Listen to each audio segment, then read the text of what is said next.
देना जरूर पूर्वजों को, इस्माइल दे देंगे।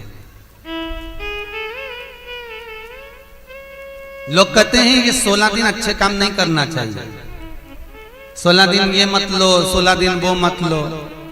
कौन सी पुराण में लिखा है? एक बार मुझे वो पुराण जरूर बताना कि 16 दिन ये सामान मत खरीदना, 16 दिन ये चीज मत लेना।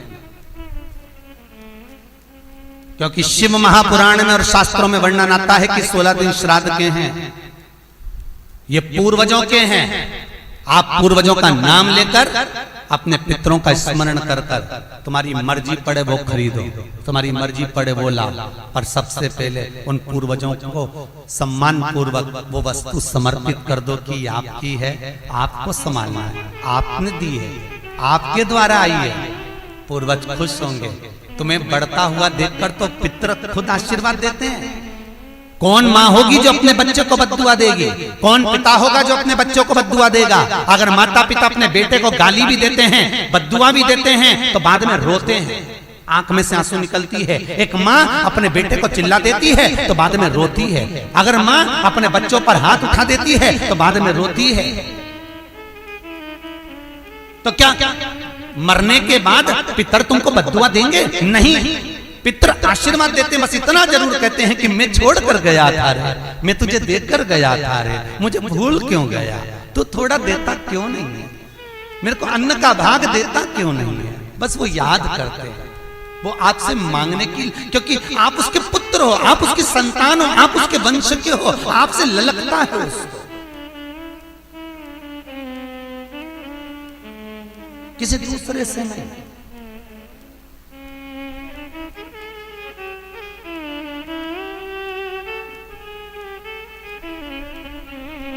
प्रेम दीजिए।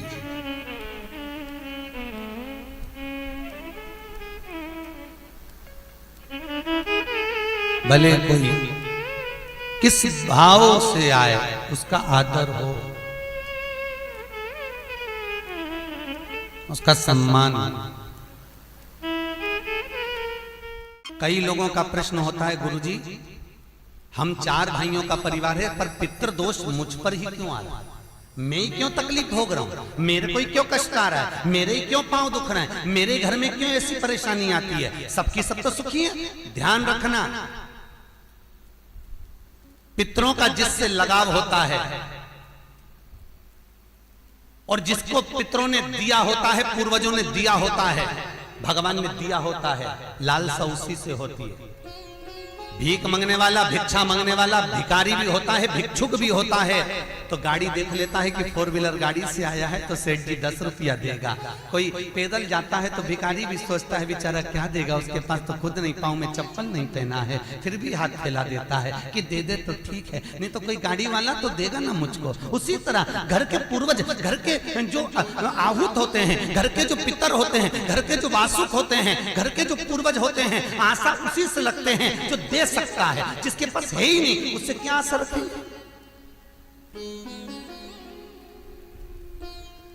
जिसके पास कुछ है ही नहीं उससे आशा रखना क्या?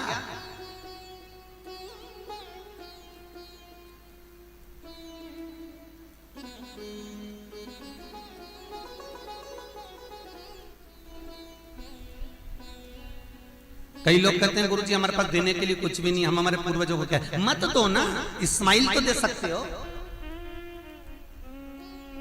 जिस दिन तुम्हारे पूर्वजों का श्राद्ध है, तुम्हारे पास में खिलाने के लिए अन्न नहीं है, तुम्हारे पास देने के लिए दान नहीं है, तुम ब्राह्मण को घर में नहीं बुला सकते, कोरोना महामारी चल रही है, तुम कुछ भी नहीं दे सकते, तुम्हारे पास देने के लिए वस्त्र नहीं, आभूषण नहीं, कुछ भी नहीं, मत दो।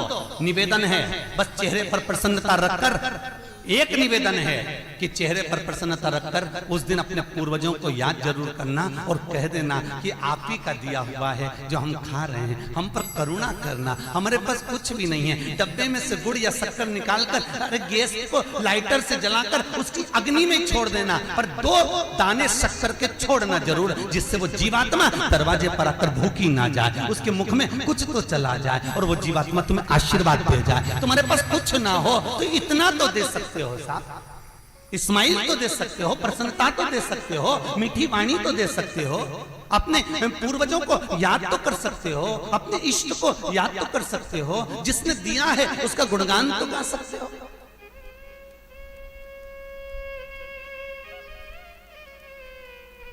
एक नई नवेली दुल्हन को पति ने एक नई नथनी लाके दे दी।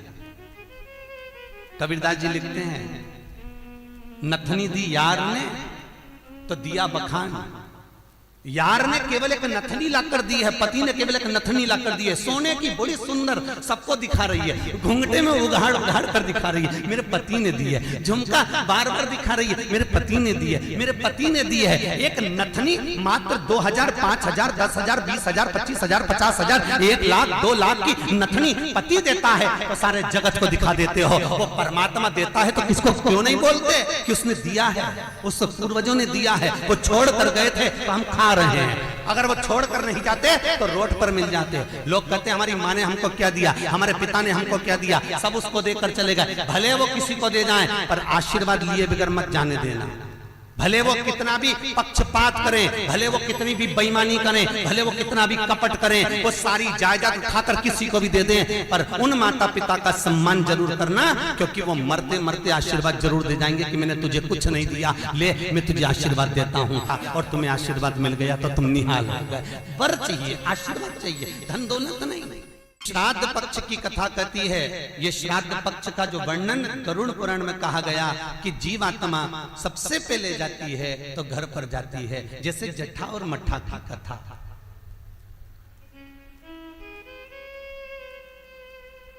दो भाई हैं, जट्ठा और मट्ठा, दोनों साथ में रहते थे, पर इनकी जो धर्म पत्नियां थीं आपस में कुछ भेदभाव हो गया, दोनों अलग अलग हो गए। जट्ठा बहुत धनपति था, मट्ठा थोड़ा सा गरीब था, दोनों अलग अलग रहे। जट्ठा का बिजनेस अच्छा चलता है, जट्ठा का धन बहुत सारा है, संपदा बहुत सारी है, क्योंकि माता पिता का सारा धन जट्ठा ने अपने कब्जे में रख रखा था। सारे माता पिता की जितनी प्रॉपर्टी थी, जितना वैभव था, जितनी सत्ता थी, जट्ठा ने अपने कब्जे में रख ली थी। और मट्ठा ऐसे ही बेचारा सहज भाव का, भोला भंडारी, सरलता का भाव वाला चल दिया, अपना बोरी बिस्तर उठाया, अपनी पत्नी के साथ, बच्चों के साथ चले गए।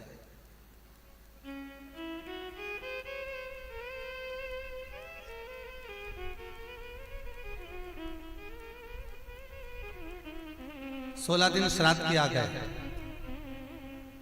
एक दिन जट्ठा की पत्नी बोली, सुनो, इतना सारा गाड़ी बंगला जमीन जायदाद ढेर सारी है, 200 एकड़ जमीन, 200 बीघा जमीन है, 4 ट्रैक्टर हैं, गाड़ी बंगला ढेर सारा है, खूब वैभव बना हुआ है, पर अपन अपने घर में सेठ बनकर रहते हैं, पर दुनिया को क्या मालूम कि अपने पास कितनी दौलत है, कितनी जायदाद है, अपने परिवार वालों को, रिश्तेदारों को, किसको क्या मालूम कि अपने पास में कितनी सत्ता, अपन कितने राशि ठाठ में रहते हैं। तो पति बोला क्या करना है, पत्नी बोली एक काम करो, तुम्हारे जो पिताजी मर गए थे उनका श्राद्ध आ रहा है,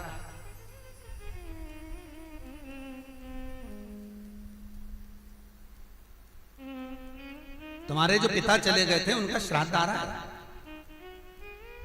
एक काम करो, अपन अपने पिताजी का श्राद्ध रख देते, और श्राद्ध रखेंगे तो मेरे मायके वालों को और आपके पूरे परिवार वालों को, जो आपके रिश्तेदार हैं, मित्र हैं, दोस्त हैं, और मेरे मायके वाले, मेरी सहेलियां, मेरी बेस्ट फ्रेंड, सबको बुला लें, और उनको बड़े प्रेम से अपन भोजन करा देंगे।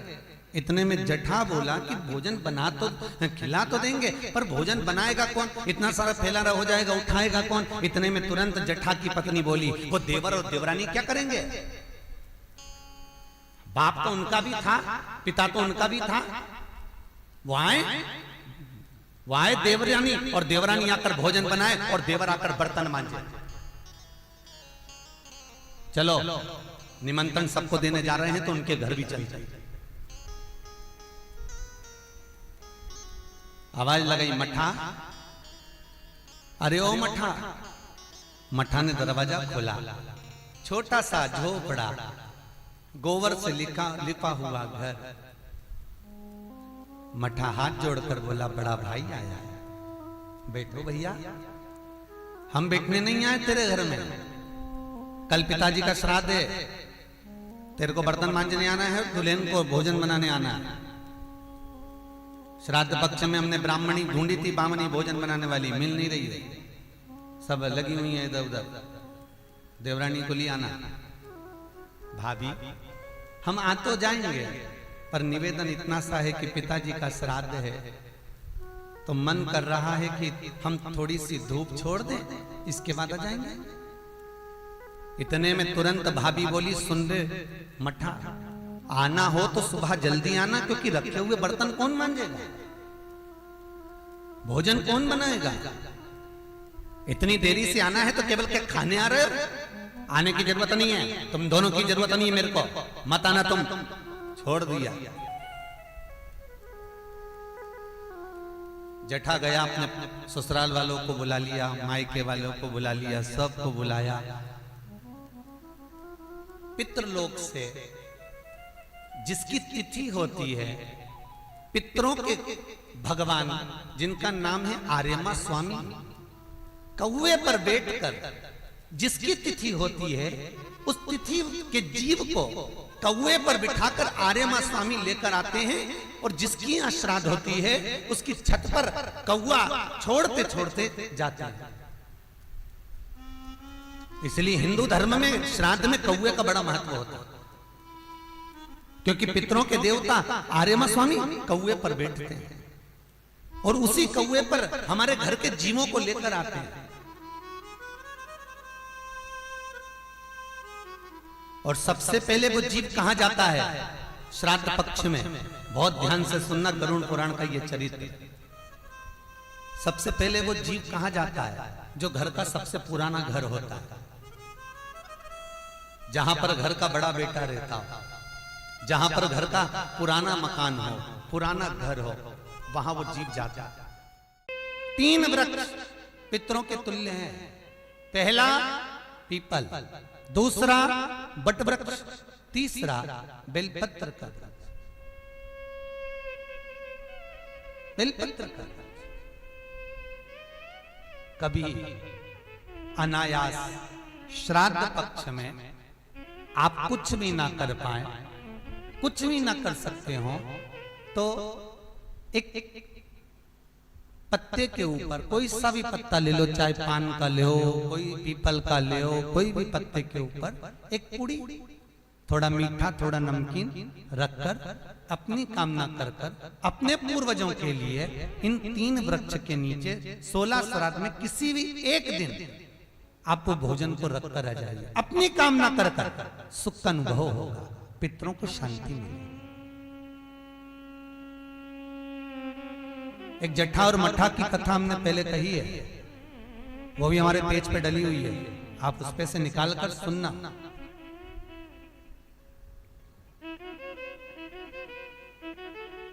उसमें भी हमने व्याख्यान वर्णन करा जट्ठा मट्ठा की कथा। 3 वृक्ष पितरों के तुल्य हैं,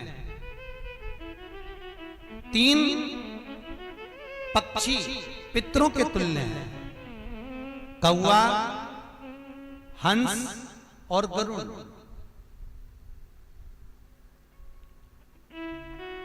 एक कौवा और एक स्वान, कुत्ता, ये 2 ऐसे होते हैं जिनको 20 मिनट पहले, आधे घंटे पहले, 1 दिन पहले, 24 घंटे पहले, 48 घंटे पहले क्या होने वाला होता है, कौवे को और स्वान को भान हो जाता है। क्यों?